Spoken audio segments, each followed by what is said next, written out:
cockerel room. Okay, Richard- wait, we're rolling, okay. Uh-oh. Let me start at the very beginning. Give me your first and last name, and what was your affiliation with the Atlanta student movement? My first, yes, sir, first and last name. Yes, sir. My name is William Robie, And spell that for me. Robie. And I was an instructor at Clark College at the beginning, in the beginning of the civil rights movement. And I had the honor of teaching and having in my classes some of the initial leaders of SNCC, the civil rights movement at the beginning. And I don't know whether you mentioned some of their name, but one of was Ben Brown. All of you know him. He was a student of mine, and others. And I marched with them some, but of course, I was married, and I had 5 children, and I couldn't afford to get arrested. I was not arrested during that movement, but I was with them, bringing up the rear when and where I could, give them all the support that I could without getting arrested. 5 children. My wife couldn't work, with 5 children, So I stayed out of jail, but I did cooperate and support when and where. They sit in downtown counters and Richards Davidson and Newberry and all those stores. I was somewhere on the peripheries, not in the leadership. I couldn't afford to get arrested. I had too many children. Now, one of the other things is your background. What kind of soldier are you? I'm World War II veteran. I was a member of the Black Buffalo Infantry Division. No, the 92nd, that's a quote, Black Buffalo, we call it. But the 92nd Infantry Division, that was the only fighting division. All the blacks mostly in World War II were service people, they weren't in the fighting outfits. But this was the only infantry black in Europe during World War II. Now, what kind of attitude did that give you when you came back to the United States and you had to sit in the back of the bus and drink from this fountain and come through the back door and go up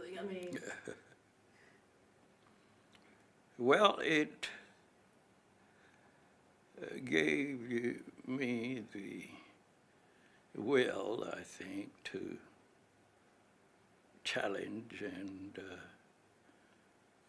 to try to change those things that denied us the equal participation in our government and civic life, and commit yourself, I guess, to contributing and participating in whatever movement or organization or way that you could to change things. And of course, we in World War II, after we got out, civil rights really started after World War II. And the veterans of the World War II came back, I think, with an attitude that if I've got to fight and die and to protect you, I need to, and I am entitled to enjoy all of the privileges and rights of any other person. So. Tell me about the marches. Now, you said you were on the periphery. How many people participated? How was it organized? And how did you get away with being a teacher and marching? How'd you pull that off? Well, I didn't do all the marching. I wasn't with them all the way, but now the Atlanta University system Actually, I think the movement started in South Carolina and eventually got there. But the organization and group, Ben Brown was one of the leaders, Julian Bond, and James Mays, and John Wyatt, and Wyatt, and a lot of the students were in my class who were in SNCC. And of course, they couldn't march and go to class too, so I did show consideration for their time absences from some of my class sessions. And I gave them all the moral support. I didn't have any money or anything, but I could. But I took a group from, this is when we integrated downtown Atlanta. You know, Reverend Borders, of course, they finally arranged for a day to integrate the downtown, to challenge downtown segregation. And on that day, we met John Boone, Boone Brothers, at that church out there on Chestnut Street. What's the name? Rush Memorial. Rush Memorial. That's where we met, and we got assignments from that, and I was assigned to take a group down to Rich's. We call him Dick Rich's. Richard Rich owned the store, and we all called it Dick Rich's store, you know. Yeah, and I was assigned to take eight, I think it was eight students, down to the Cockerel Room. The Cockerel Room was a little lounge and lunch lounge for only white men. No black men or no women could attend, and integrated that day. So I took a group down there, and they told, of course, I say, be sure you got enough money to pay the bill just in case, you know, some of the students, so you're responsible. For I did take that group down there. On the day we integrated the lunch counters downtown city of Atlanta, was at that Rich's Cockerel Room. So I did, in my own way, I think, support the participants in the movement when and where I could. And I feel that certainly I did the right thing. What was that we had down at municipal court? We had to go down there. They arrested a whole lot of our students, a bunch They were of. desegregating the public facilities. Yeah. And what was that like? I mean, what happened down at municipal court? You know, I can't remember you. I'm trying to remember. I know one thing. One thing I do remember, but it's when we all of faculty, most of us faculty in the Atlanta University Center, went down there. They had all our students down there in municipal court. They were on Decatur Street, but anyway.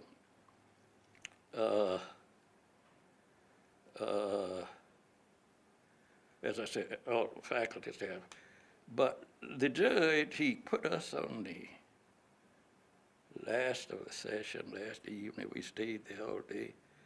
Looked like freedom, but anyway, when he finally got around to hearing the students, we were keeping them out of jail, trying to get them out of jail and whatever. They had some question. One of the first things, they asked, they had arrested some students. No, before he brought us up, he had a case from Forest Arm Hotel. Did you ever hear that? Forest Arm Hotel was a hotel out there in Fourth Ward. It was a little black hotel. That it was kind of, you know, but it was a hotel where a lot of prostitutes and all kind of activities they carried on there. And they brought up, I think, about half a dozen of people they had arrested down in that hotel before they heard our case. See, we were waiting. The student hall, the courthouse was packed, the faculty students. But he brought some of those cases up. It looks like it paraded them all, with succinct questions, Did you do you actually saw what, sex, actions and all that? Did you do, the pure situation, just seemingly to embarrass the faculty and students there. But yes, that was one day we were down there to get students out to stay in the barn and whatever necessary to get them out. Of course, finally he got around and let them all out. But it was interesting. So I certainly feel that I, in some way, was in touch with the goings-on in the fight for civil rights and what have you in the city of Atlanta. Ever since I've been here, really, I've been here 75 years. I come from Baldwin County. I was born on a plantation just out of Baldwin. The Weaver, you never heard of. Weaver was a big incident. I told you I went out there yesterday. I went to the church where my mother, dad, and what have you, all the family and were buried. And then I went by the little old church. They were touring, they got a concrete block building there, but they still got Torrance Chapel. That's where I entered elementary school as 5-year-old, 5-6-year-old. But I went there yesterday, and I had a point somewhere that I would have made, but I spent 2 years there in school, and then I spent 5 years at Oak Grove. Oak Grove was out of Milledgeville. You heard about that? Did you ever have County Line? Mm-hmm. The little county between Oak Grove and County Line. Oak Grove's a big church. It's Oak Grove, Hopewell. Oak Grove's a Baptist church, but it's between Milledgeville and County Line on the left up there. We were by there yesterday, but they eventually built a little 2-room school at Oak Grove Church. See, when I entered school, we had school in the church. You didn't have any school building. We had it church every day, cold, and we had to try to keep wood and whatever, keep going. But eventually, for the community, the county built a school at Oak Grove with 2 rooms. And we transferred to Oak Grove. And I spent 4 years there, really 5 years. I went to, when I finished the 7th grade at Oak Grove, I wanted to go to high school, and the only high school in the county was in Milledgeville. Eddie High, did you hear of it? Mm-hmm. That I heard of. I cried, really. I couldn't go. The fall, I guess I was 13 years old then, but the fall of the year, when school opened, you didn't have but 6 months a year then for blacks.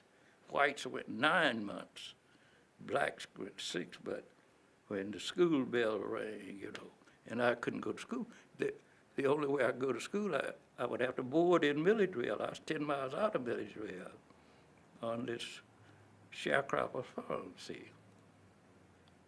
And I couldn't go to school. I remember I cried because I couldn't go to school. But, of course, eventually war, but that that was the end of my education until I came here at 18. I came here in Atlanta in a night school at Washington High School and spent about 2.5, 3 years there. So the rest, I guess, is still a story. It's a good story. I went to the Army. I volunteered for World War II. And, Okay, wait just a second. We're hearing the, okay, yeah, that. well, No, wait it's a till story. the siren goes away, and then we can talk again. The microphones are so good, that's Oh, above yeah? you. Yeah, it hears the siren. No kidding. Oh, Yeah, that's what you just told me. Okay. You volunteered for World War II. yes. Okay, tell me why. Post office right here in Atlanta, the old post office over on 5 Street. I was working then, I was 18 years old, I was working at Southern Spring Bed. It's still got, out on 100th Street, if you go out there and go down to the graveyard, Oakland graveyard, you got a building there with Southern Spring Bed up there. I was working there in 1942, well, 41, when Pearl Harbor was bombed, December the 7th. And of course, we all had to register, and I was classified as A1. I knew I was going to get drafted within the next few months or whatever, but Christmas of 1947, I left Southern Spring Bed, and I told my boss there, his name was Spence, I told Mr. Spence I wouldn't be coming back because I was going to join the Army and volunteer. So I never forget it. He complimented me and said some good words, but told me if I ever wanted to help or come back to the company, he would be there. But I volunteered January 13th, I think, in 1942 at the post office over on Forsyth Street, the old post office. They sent me to Benning. From Benning, they sent me to North Carolina, field artillery. I got my basic training, Camp Upton, and I served in New York, I served California, Marshfield Air Force Base, Los Angeles, and Texas. But eventually I ended up with the 92nd Black Buffalo Division. It was on maneuvers in Louisiana.